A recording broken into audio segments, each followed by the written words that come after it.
Astro సిండికేట్లో మీ personal and business promotions కోసం కింది నెంబర్కు కాంటాక్ట్ చేయండి.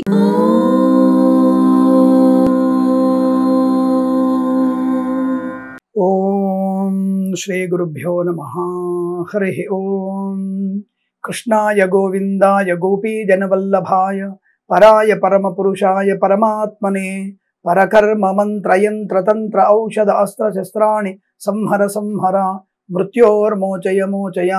ఓం నమో భగవతే మహాసుదర్శనాయ దీప్త్రే జ్వాలాపరీతాయ సర్వదిక్షోపణహరాయ హుం ఫట్ బ్రహ్మణే పరంజ్యోతిషే సహస్రార హుం ఫట్ స్వాహ. అందరికీ నమస్కారం. 2024 సంవత్సరం అయిపోబోతోంది. డిసెంబర్ మాస ఫలితాల్లోకి వచ్చేసాం మనం. ఇంకా కొద్ది రోజులలో 2025వ సంవత్సరంలోకి, అంటే ఆంగ్ల సంవత్సరంలోకి అడుగు పెట్టేటువంటి శుభ సమయం ఆసన్నమవుతోంది. అయితే ఇక్కడ మీ అందరికీ ప్రతి మాసం చెప్పేటువంటి కొన్ని ఉపయుక్తమయ్యేటువంటి విషయాల గురించి చర్చిద్దాం. ముందుగా మనము ఈ మధ్య నేను తరచుగా చూసినటువంటివి తల్లిదండ్రులకి క్షోభ పెట్టేటువంటి విషయాలు. అంటే ఆర్థిక పరంగా కానీ, వృద్ధులైనటువంటి మన తల్లిదండ్రుల్ని మనము తప్ప ఇంకొకరు సేవించే అవకాశం లేదు. అటువంటి మహద్భాగ్యాన్ని మనం పొందుకునే ప్రయత్నం చేయాలి. ఉద్యోగంలో బిజీ ఉన్నాం, వ్యాపారంలో బిజీ ఉన్నాం, పెళ్ళమ్మవుడు ఇద్దరు ఉద్యోగాలు చేస్తున్నారు, అమ్మ వాళ్ళని పట్టించుకోవాలా, అనాథాశ్రమంలో చేరుద్దాం. అంటే రేపు నీ గతి కూడా అనాథాశ్రమం పాలయ్యే అవకాశం ఉంటుంది. కాబట్టి నీ తల్లిదండ్రుల్ని అనాథాశ్రమంలో చేర్చాలి అనేటువంటి ఆలోచననే మొగ్గలోనే తొడిగేసే ప్రయత్నం చేయండి, అంటే తుంచివేసే ప్రయత్నం చేయండి. లేకపోతే మనము వాళ్ళని ఎలాగైతే అనాథాశ్రమంలో చేయాలనుకుంటున్నామో, వృద్ధాశ్రమంలో చేర్చాలనుకుంటున్నామో, మనము అనాథాశ్రమంలో చేర్చే అవకాశం కనబడుతోంది. అంటే మనం వాడిని వృద్ధాశ్రమం చేరుస్తాం, పర్లేదు, మనం అప్పుడప్పుడు చూసుకుంటాం. కానీ మన పిల్లలు మన తల్లిదండ్రులు కనుక వృద్ధాశ్రమం చేరిస్తే మన పిల్లలు మనల్ని అనాథలుగా వదిలిపెట్టేటువంటి స్థితి కలుగుతుంది. ఈ విషయం గుర్తుపెట్టుకోండి. అలాగే వారితో ఉన్నప్పుడు కూడా వారిని మోసం చేసి విద్యా సంబంధమైన ఆటంకాల గురించి, అలాగే వైవాహిక జీవనంలో సొంత పెత్తనాలు తీసుకొని తల్లిదండ్రుల్ని ఏమార్చి మనము చేసేటువంటి పైకృతికమైనటువంటి ప్రేమ వ్యవహారాలు మనకి తీవ్ర నష్టాన్ని కలిగిస్తాయి. అలాగే అనేక మంది తప్పుడు మార్గంలో వెళ్ళి అక్రమ సంబంధాలు పెట్టుకొని పెళ్ళయిన తర్వాత భార్య కానీ భర్త కానీ ఇంకొకరితో ఈ అక్రమమైనటువంటి సంబంధాల్ని వాళ్ళు ఏదో గొప్పగా చెప్పుకుంటూ వాళ్ళని ఓదార్చుకుంటూ మనసుని తప్పుదోవ పట్టించుకుంటున్నారు మీరు. ఆ విషయంలోనూ అలాగే ఇద్దరి భార్యాభర్తల మధ్యలో ఉన్నటువంటి అనేక సమస్యల్ని మీకు మీరుగా వాటిని పరిష్కరించుకునే ప్రయత్నం చేయకపోవడం మీకు నష్టాన్ని కలిగిస్తుంది. కాబట్టి తల్లిదండ్రుల్ని ఏమార్చకండి, తల్లిదండ్రుల్ని మోసం చేయకండి. అలాగే భార్యాభర్తల మధ్య మూడో వ్యక్తి జోక్యాన్ని ప్రదర్శించకండి. తల్లిదండ్రుల్ని నిత్యము సేవ, 90 ఏళ్ల వాళ్ళైనా సరే వారి యొక్క ఆలోచనలు, వారి ఆశీస్సులు మనకి అద్భుతమైనటువంటి ప్రయోజనాన్ని, సాక్షాత్తుగా పార్వతీ పరమేశ్వర స్వరూపం వారు. వారిని మనం సేవించేటువంటి భాగ్యం మనకు ఉందంటే అదృష్టవంతులం. కాబట్టి వారిని అంతిమ ఘడియల్లో ప్రశాంతంగా వారిని స్వర్గలోకానికి పంపే ప్రయత్నం చేద్దాం తప్ప మనం వాళ్ళని క్షోభ పెట్టి మనం బావుకునేది ఏమీ లేదన్న విషయాన్ని గుర్తించండి. భార్యాభర్తలుగా, సోదరులుగా, సోదరిమణులతో కానీ అనుబంధాలు పెంచుకునే ప్రయత్నం చేస్తారని 2025 ఆంగ్లనామ సంవత్సరం ఇటువంటి దృఢమైన నిశ్చయ అనుకూలతల్ని పొందుకుంటారని మనస్ఫూర్తిగా కోరుకుంటూ సర్వేజన సుఖినో భవంతు.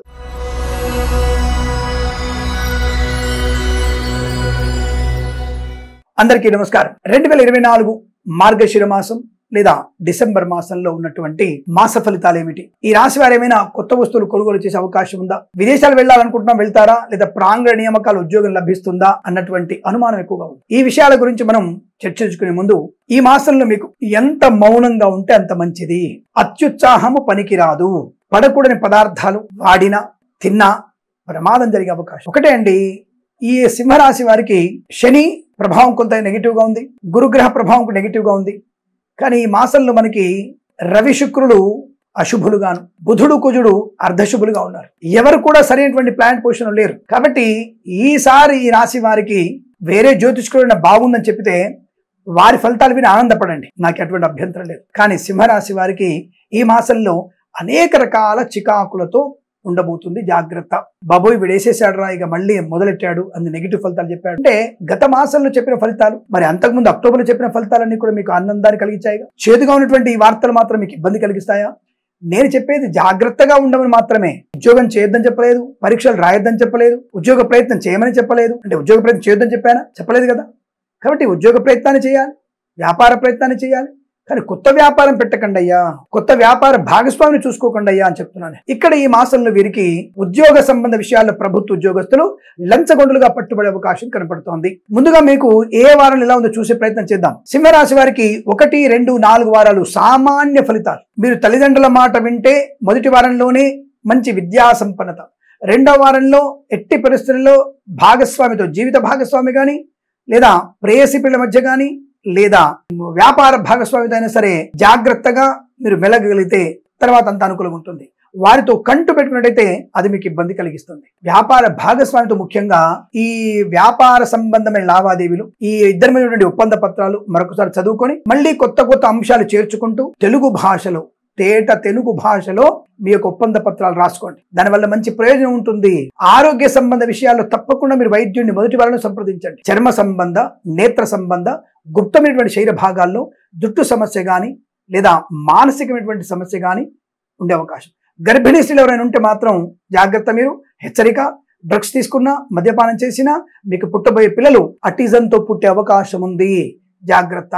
భయంకరమైన టీవీలు చూసినా, పనికిరానటువంటి టీవీ సీరియల్ చూసినా మీకు నష్టమే. మంచిగా హాస్యాస్పదమైనటువంటివి, అంటే హాస్యం ఉన్నటువంటి చిత్రాలు చూడండి, మహాభారత రామాయణాలు చూడండి. తప్పకుండా వాటి వల్ల పుట్టబోయే సంతానం విజ్ఞులై, విద్యావంతులై, అలాగే ప్రపంచానికి ఉపయోగపడేటువంటి సంతానం ఉంటుంది. అందుకే గర్భిణీలు ఎవరైనా సరే ఇటువంటివి హాస్య సంబంధ చిత్రాలు చూడడం, హాస్యపు మాటలు మాట్లాడడం, ప్రశాంతంగా ఉండడం, పెద్దలతో మాట్లాడడం, సంప్రదాయాల గురించి మాట్లాడడం, ఇలా చేస్తే మీకు పుట్టబోయే సంతానం కూడా అనుకూలంగా ఉంటుంది లేదా ఇబ్బందులు.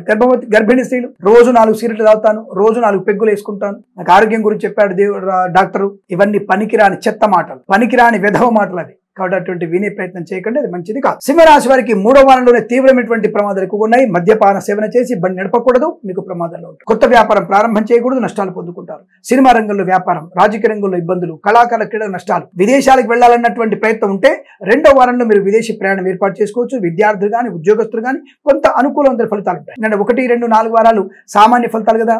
నిరంతరం మీరు భగవద్గీత, భగవన్నామస్మరణ, విష్ణు సహస్రనామ పారాయణము, శివాష్టోత్రం చదువుకోవడం, ఏదైనా ఒక చిన్న లక్ష్మీ గణపతి హోమం చేసుకోవడం మీకు మంచి ప్రయోజనాన్ని కలిగిస్తుంది. 4వ వారంలో కొత్త ఆభరణాలు కానీ, వివాహ ప్రయత్నాలు కానీ లేదా ఉద్యోగంలో అనుకూలత కోసం ప్రయత్నాలు కానీ చేయవచ్చును. లంచమిచ్చి ఉద్యోగం కొనుక్కోవాలన్న వ్యక్తులకి ఆ ఉద్యోగం రాదు, ఉద్యోగానికి అనర్హులుగా ప్రకటించే అవకాశం ఉంటుంది. అందరూ మీలాగా లంచం ఇచ్చేవాళ్ళు, పుచ్చుకునే వాళ్ళు ఉండరండి. కాబట్టి ఆ విషయంలో కాస్త జాగ్రత్తగా ఉండాల్సిన అవకాశాన్ని వినియోగించుకోండి లేదా ఇబ్బందులు పడతారు. కళాకారులు, క్రీడాకారులు 1వ వారంలో మంచి ప్రదర్శన ఉంటుంది, 2వ వారంలో పర్వాలేదు, 3వ వారంలో ప్రమాదం. విదేశాల్లో మీకు కళా ప్రదర్శన ఉంది, మంచి పేరు ప్రదర్శన చేస్తాయి. మీరు ₹1,00,000 అడ్వాన్స్ ఇచ్చేయండి, అక్కడ మీకు 5 లక్షలు ఇప్పిస్తా నేను అని చెప్పే వాళ్ళ మాటలు నమ్మకండి. కన్సల్టెన్సీ మీద ఆధారపడకూడదు, మ్యారేజ్ బ్యూరో నుంచి ఎక్కువగా ఆధారపడకండి. అలాగే share market, speculation, communities, crypto currency, bitcoins, లాటరీల వల్ల జూదం వల్ల 1, 2, 4 వారాల్లో కాస్త పర్వాలేదు, 3వ వారంలో నష్టం ఎక్కువగా ఉంటుంది, అటువైపు వెళ్ళకూడదు. ఇక boutiques, beauty parlour, bamboo depot, బాణసంచి కర్మాగారం, టైల్స్, టైర్ల వ్యాపారం, ముద్రణాలయము, గ్యాస్ వ్యాపారము, construction, real estate, interior, exterior, furniture, గాజు పరిశ్రమ, ఫార్మా, సిమెంట్, ఐరన్, ఇటుకలు, ఇసుక వ్యాపారంలోను, అలాగే ఇంటీరియర్, ఎక్స్టీరియర్, ఫర్నిచర్, గాజు పరిశ్రమను కూడా పర్వాలేదని చెప్పబడుతోంది. కొత్తగా పెట్టుబడులు పెట్టకండి, ఉన్న వ్యాపారాన్ని సమర్థవంతంగా నడిపించుకునే ప్రయత్నాన్ని చేయండి, సరిపోతుంది. 3వ వారంలో అక్రమ సంబంధాలు మీకు ప్రమాదాన్ని కలిగిస్తాయి, ప్రేమ కలాపాలు మీకు నష్టాన్ని కలిగిస్తాయి, తల్లిదండ్రులు దూరం చేసే అవకాశం ఉంటుంది. అలాగే నీటి ప్రయాణం చేసేవారు, నీటి దగ్గరకు వెళ్ళి జల విహారాలు చేద్దాం, ఈత కొడదాం అనుకున్న వ్యక్తులకు మాత్రం ప్రమాదం జరిగే అవకాశాలు. అలాగే ఒంటరిగా ఆడపిల్లలు బయటికి వెళ్ళకండి, ప్రమాదాలు పడే అవకాశాలు. ధర్మ వ్యతిరేకమైనటువంటి వ్యక్తులతో మీరు పరిచయాలు పెంచుకోకూడదు. మీ స్నేహితురాలు మిమ్మల్ని వాడి సోదరుడితో, అంటే ఆవిడ సోదరుడితో మిమ్మల్ని బెడ్ పార్ట్నర్షిప్ గా క్రియేట్ చేసుకునే అవకాశం ఉంటుంది. ఏంటంటే ఇలా చెప్తారు మీరు, కరెక్ట్ కాదనుకుంటాను నేనంటే. ఇంతకంటే ఘోరంగా చెప్పాలన్నది కానీ చెప్పలేకపోతున్నాను. ఎంతమంది మనకి పోస్టులో పెట్టినా, ఎంతమంది ప్రచారం చేసినా మనకి తప్పుడు దారి, కుక్కతో ఒక వంకరలాగా తప్పుడు వ్యక్తులతో తప్పుడు పనులు చేస్తున్నాం. కాబట్టి జాగ్రత్త. తప్పుడు వ్యక్తులతో చేసేటువంటి ప్రయాణాలు, ప్రేమ వ్యవహారాలు మీకు నష్టాన్ని కలిగిస్తాయి. కాబట్టి తల్లిదండ్రులు తస్మా జాగ్రత్త. 3వ వారంలో పోటీ పరీక్షలు ఉన్నట్టయితే, అకాడమిక్ పరీక్షలైనా సరే జాగ్రత్తగా, పూర్తి స్థాయి నిబద్ధత, సమయపాలన ఉంటేనే అందులో పాస్ అయ్యే అవకాశాలు ఉంటాయి. కాబట్టి ఆ విషయం దృష్టిలో పెట్టుకోండి.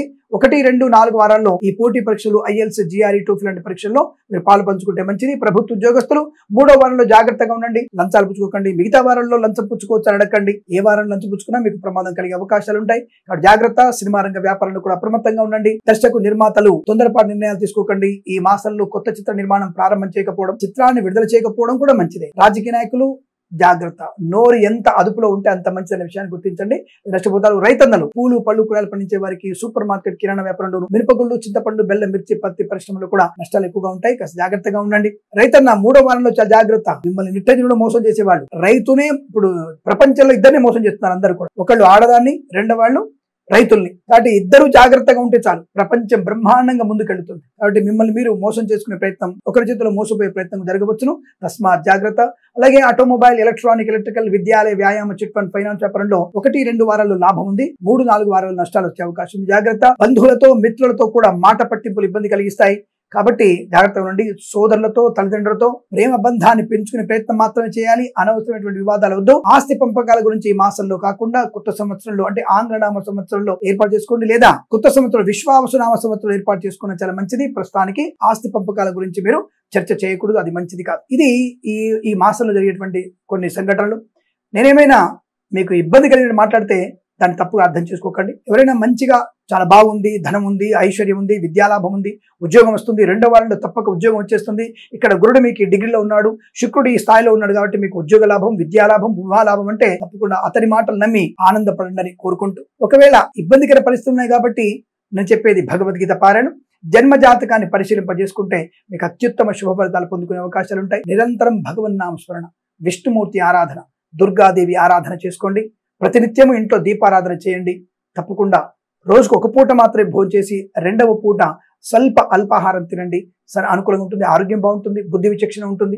పెద్దలు చెప్పిన మాట వినే ప్రయత్నం చేస్తారని కోరుకుంటూ, ఈ మాసం ప్రతి మాసం కూడా మీకు అష్టైశ్వర్య ఆనంద సిద్ధి పొందాలని కోరుకుంటూ, సర్వే జన సుఖినో భవంతు.